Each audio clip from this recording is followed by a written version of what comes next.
I left home all those years ago with a song in my heart and a need to be part of something greater than myself. Years went by, and I still did not feel that I was on the right path. Then I met Abigail, and the path no longer mattered.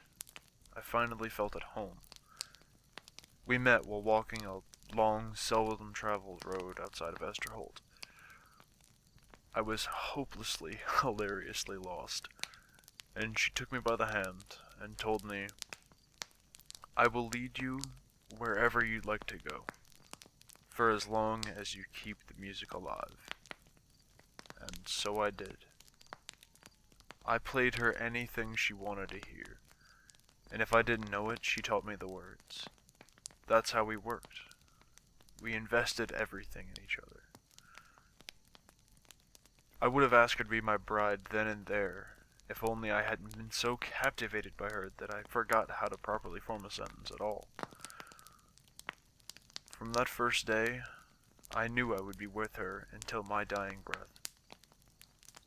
Our friendship turned to courtship, and courtship to marriage soon thereafter. She was my best friend in the world, and the greatest woman I have ever had the honor of knowing. She was simultaneously my greatest strength and my every weakness. When she told me of her night terrors, we sought help from apothecaries, mages, and clerics of all sorts. None could help her. To calm her mind after a night terror, I would play our wedding song. After a while, that stopped working, and the night terrors became hallucinations. And suddenly, I was the monster that couldn't fix her. I became the focus of her anguish. She would have days of clarity. She was fine. But the darkness would return just as suddenly as it had ceased. One night, after playing at the local tavern, I walked into our home to find my beloved swinging from the rafters by her neck. Next to her, on our dining table, I found a note that read, "Iroh, your love brought me peace. Now I return that favor. Live your life knowing that I love you. I will always love you. Abigail." On that night, I died. Or rather, I became unmade.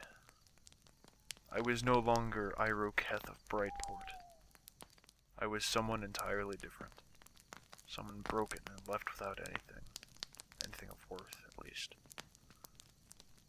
That night I played my lute until my fingers bled, trying to heal the mind of my Abigail. I was found nearly catatonic 2 days later, strumming the same chord over and over again, with my wife's head in my lap, the way she always used to lay. I lost myself that night. And like I had been the focus of her terrors, she became the focus of mine. I couldn't sleep without seeing her there, swinging to and fro. The creak of the rope like a beating of a drum in my ears, her voice screaming at me, simultaneously pleading for help and laying blame. My beloved, my Abigail. After her passing, I spiraled downward into near madness. I couldn't cope.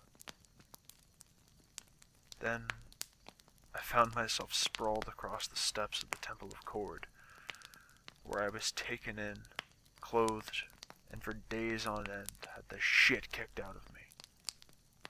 I left those halls remade, forged a new man.